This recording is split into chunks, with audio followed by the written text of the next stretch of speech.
ማንቸስተር ዩናይትድ በ12ኛ ሳምንት የእንግሊዝ ፕሪሚየር ሊግ የመጨረሻ ጨዋታ ትናንት ወሳኝ ነጥብ ጥሏል። በሜዳው ከዌስት ሃም ዩናይትድ ጋር አንዳቻ አጠናቋል። ይህንንም ጨዋታ እንመለከታለን። በጣሊያን ሴሪ ዋንጫ ጨዋታዎች ነበሩ፣ ውጤት እናነሳለን። አጫጭር መረጃዎችም ይኖሩናል። ዛሬ የዓለም ዋንጫ የምድብ ድልድል ይፋ የሚደረግበት ቀን ነውና ስለ ዓለም ዋንጫው የተወሰኑ ነጥቦች እናነሳለን።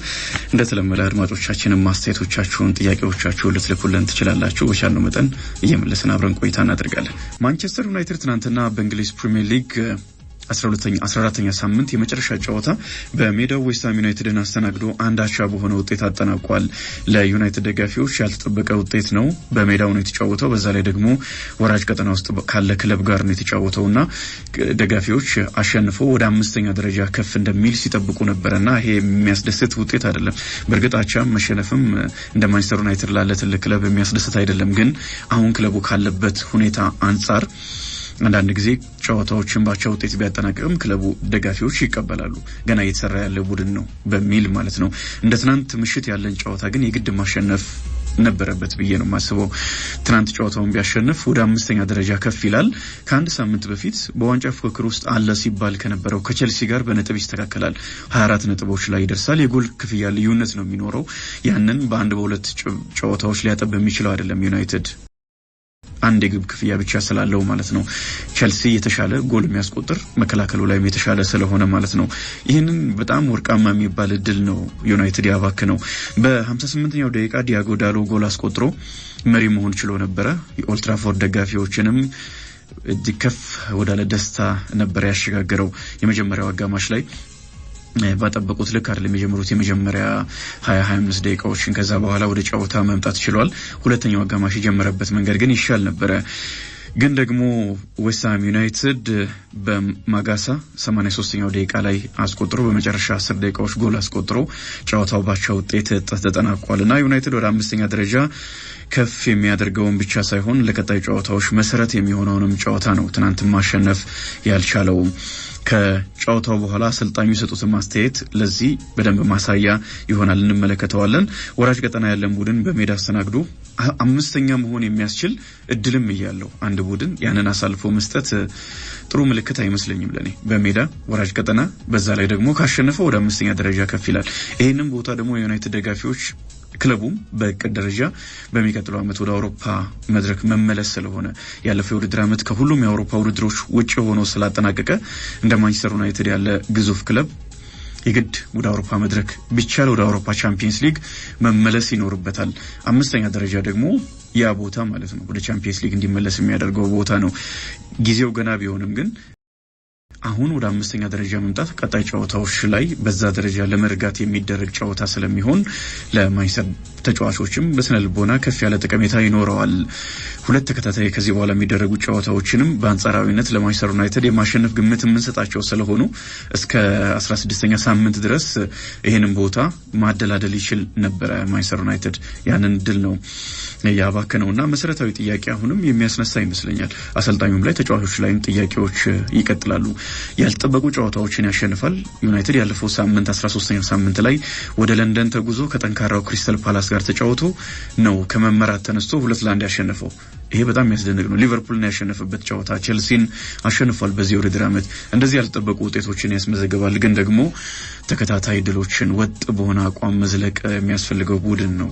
እንደዚህ አይነት ጨዋታዎችን ለማሸነፍም ሲቸገር ስለምንመለከት አሁንም ጥያቄዎች ይቀጥላሉ ማለት ነው። አሰልጣኙ ላይ የግድ ጥያቄዎች እየተነሱ ይቀጥላሉ። ዳሎ በ2 ዓመታት በሊጉ ለመጀመሪያ ጊዜ ነው ጎል ያስቆጠረው። ከዚህ አስቀድሞ በእነዚህ 2 ዓመታት ጎል ማስቆጠር አልቻለም ነበር። ብዙ ከሚተቹ የዩናይትድ ተጫዋቾች መካከል አንደኛው ነው። ግን ትናንትና ጎል ማስቆጠሩ ለተጫዋቹም ስነልቦና አሪፍ ይመስለኛል። ማጋሳ ለዌስት ሃም ዩናይትድ የመጀመሪያ ጎል ነው ያስቆጠረው።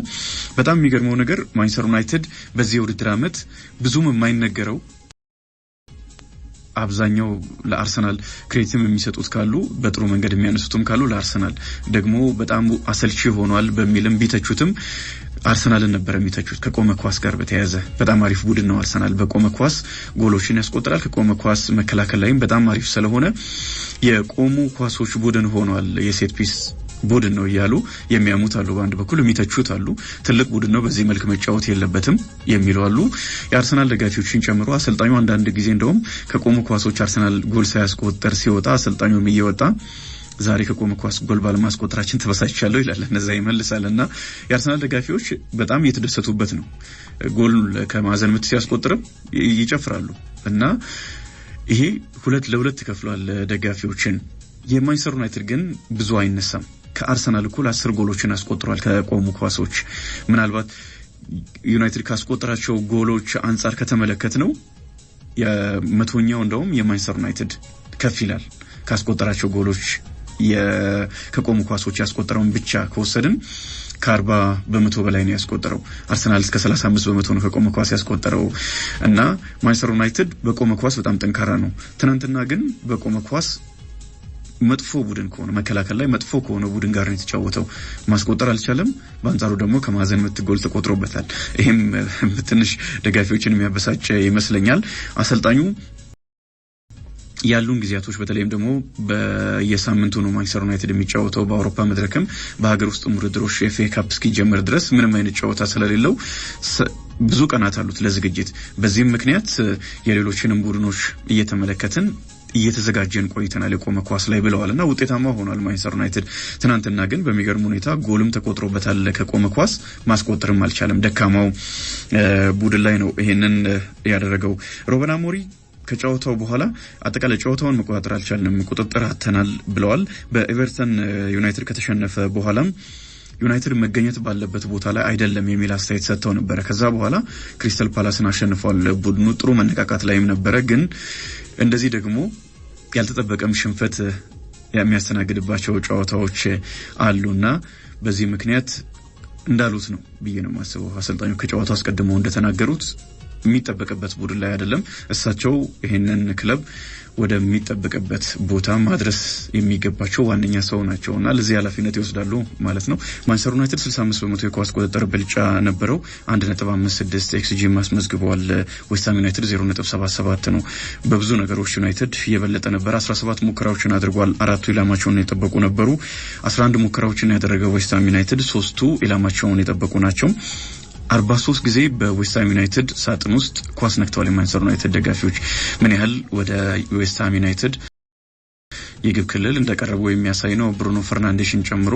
ሙከራዎችንም አድርገዋል ግን ደግሞ በአንጻሩ 28 ጊዜ የዌስትሃም ዩናይትድ ተጫዋቾች በማንቸስተር ዩናይትድ ሳጥን ውስጥ ኳስ ነክተዋልና መከላከሉ ላይ ያለውንም ክፍተት የሚያሳይ ነው አሞሪም መበሳጨታቸውን መናደዳቸውን ከጨዋታው በኋላ ተናግረዋል እና አሰልጣኝ ናቸው ይሄንን አስተያየት የሰጡት ጥሩ ምልክት አይመስለኝም ለኔ ጥሩ ምልክት አይደለም በተሻለ መጠን ነገሮችን እየሸፈኑ ለመሄድ ችግሮችን ቢናገሩም ግን በዚህ ደረጃ መበሳጨታቸውን መግለጻቸው ትክክለኛ ስሜታቸውን የሚያንጸባርቅ ሆኖ ነው የተመለከትኩት ዩናይትድ በ22 ነጥቦች 8ኛ ደረጃ ላይ ነው የሚገኘው አሁን በአንድ ግብ ክፍያ ብቻ አለው ዌስትሃም በ12 ነጥቦች 18ኛውንም ወራጅ ቀጠና ውስጥ ረክቷል ቀጣይ ዩናይትድ ሰኞ ዕለት ነው የሚጫወተው ከሜዳ ውጪ ከወልቭስ ጋር ይጫወታል ወልቭስ 20ኛ ደረጃ ላይ ያለ ቡድን ነው ምናልባት የማሸነፍ ግምት በርግጥ ወራጅ ቀጠና ውስጥ ነበር ዌስትሃም ዩናይትድን በሜዳው አስተናግዶ የማንቸስተር ዩናይትድን ውጤት ለመገመት በጣም አስቸጋሪ ነው የሚሆነው ከወልቭስ በኋላ በሜዳው ከቦርማውዝ ጋር ይጫወታል ጠንካራ ጨዋታ ቢሆንም ማሸነፍ ግምት ሊያገኝ ይችላል ከሜዳ ውጪ ካስቶን ቪላና በሜዳው ከኒውካስል እነዚህ ሁለት ጨዋታዎች ደግሞ እጅግ ከባድ ጨዋታዎች ናቸው በጣሊያን ዋንጫ ጥሎ ማለፍ ወይም 16 ውስጥ ላዚዮ ኤሲ ሚላንን በዛካኒ ጎል 1-0 በሆነ ውጤት አሸንፏል ቦሎኛም ፓርማን 2-1 በሆነ ውጤት ረቷል የዓለም ዋንጫ የምድብ ድልድል ዛሬ ይወጣል ትልልቆቹ ብሔራዊ ቡድኖች ከነማን ጋር እንደሚጫወቱ ዛሬ ያውቃሉ ለመጀመሪያ ጊዜ የተሳተፉ ብሔራዊ ቡድኖች አሉ የትኛው ምድብ ላይ ነው የሚሳተፉት የሚለው ይጠበቃል በ16 ስቴዲየሞች ነው የሚደረገው ከዚህ አስቀድሞ ከነበሩ የዓለም ዋንጫዎች ፍጹም የተለየ ነው በሶስት ሀገራት ነው የሚስተናገደው ከተሞቹ ያሉበትም ርቀት እጅግ በጣም የተለያየ ነው በ3 በ4 የሰዓት ዞን ውስጥ ያሉ ከተሞች ውስጥ ነው ውድድሮች የሚደረጉት ከሲያትል ጀምሮ እስከ ማያሚ ድረስ አሜሪካ እና ካናዳ ሜክሲኮም የሚያስተናግዱት ይሆናል ከምስራቁ አሜሪካ እስከ ታች ሜክሲኮ ድረስ እስከ ሜክሲኮ ሲቲ ድረስ የተለያዩ 16 ስቴዲየሞች 16 ከተሞች ውስጥም ጨዋታዎች ይደረጋሉ። በሶስት ሀገራት ለ39 ቀናት ነው ጨዋታዎች የሚደረጉት። 104 ጨዋታዎች ይደረጋሉ። ከዚህ አስቀድሞ ሲደረግ ከነበረው ቁጥሩ እጅግ ከፍ ያለ ነው። በተራራቁ ከተሞች $5.5 ቢሊዮን የወጣበት የሎስ አንጀለስ ስቴዲየምን ጨምሮ ዝነኛው ስታዲዮ አስቴካ የሜክሲኮ ስቴዲየም እነዚህን ጨዋታዎች ያስተናግዳሉ። 1970 እና 1986 በፈረንጆቹ አቆጣጠር የተደረጉ የዓለም ዋንጫዎችን የፍጻሜ ጨዋታዎችን ያስተናገደ ስቴዲየም ነው ስታዲዮ አስቴካ። በዚህ ይደረጋል።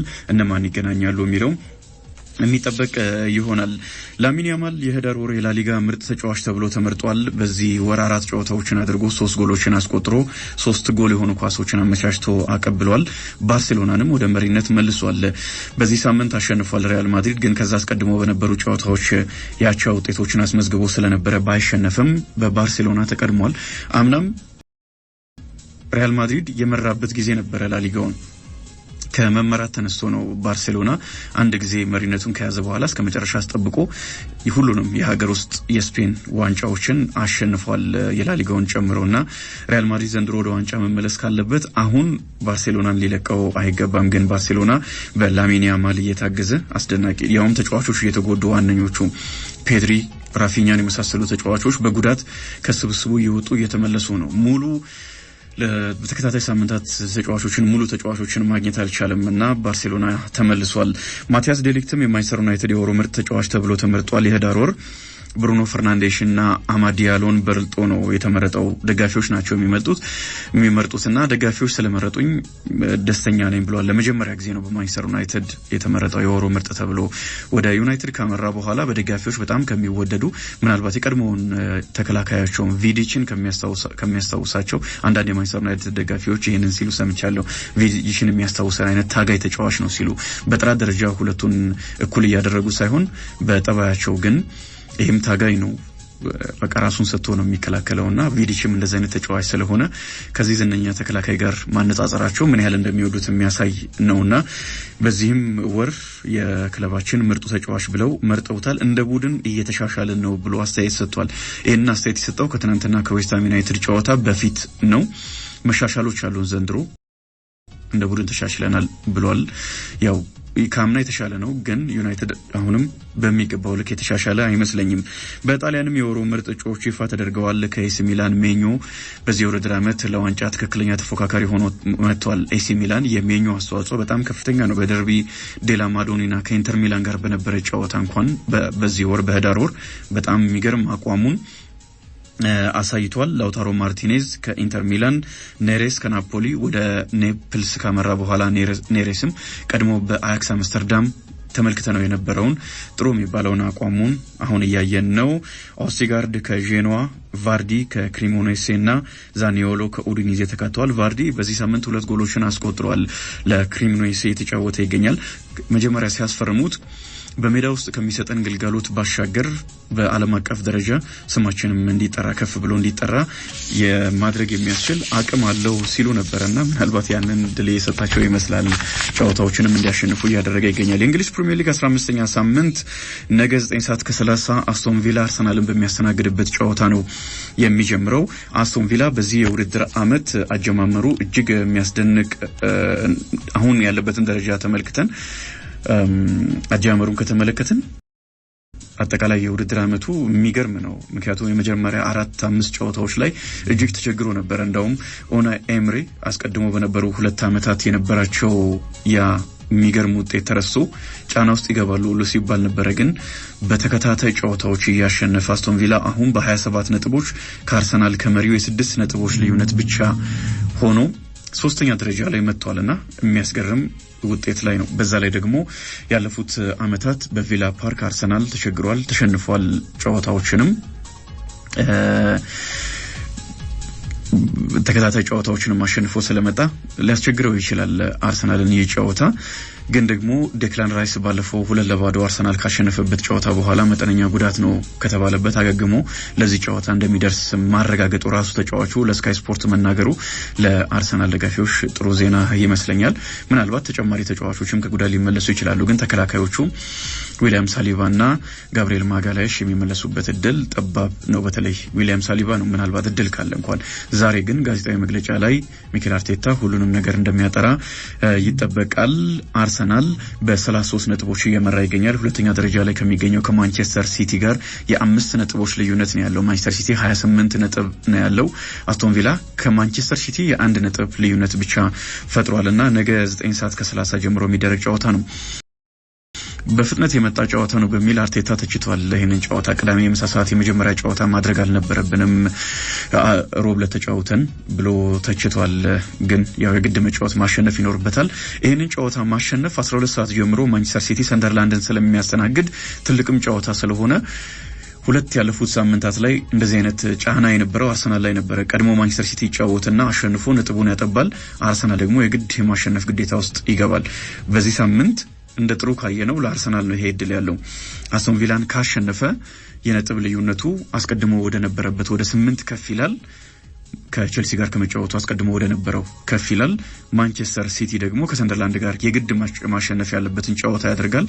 ሰንደርላንድ በጣም ጠንካራ ቡድን ነው። ቼልሲን በሜዳው አሸንፏል።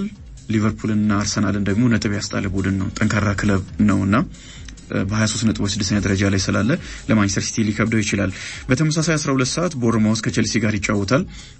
በሊድስ ዩናይትድ ሳይጠበቅ ተሸንፎ ነው ቼልሲን ጨዋታ የሚያደርገው። ቶተናም ከብሬንትፎርድ ሌላኛው ተጠባቂ ጨዋታ ነው። ቀስ እያለ ቶተናም አሁን እየተንሸራተተ ነው። በ19 ነጥቦች 11ኛ ደረጃ ላይ ወርዷል። አሰልጣኝ ቶማስ ፍራንክ ክረምት ላይ ቢይዙትም አሁን ጫና መጥቷል። የክለቡ ደጋፊዎች ራሳቸው በሜዳዎች በሚደረጉ ጨዋታዎች ነገ ጠዋት ትሰናበታለህ፣ ትባረራለህ እያሉ አሰልጣኞቸው ላይ ሲጨፍሩም ተመልክተናልና ይህንን ጨዋታ ማሸነፍ ከባድ ይሆናል።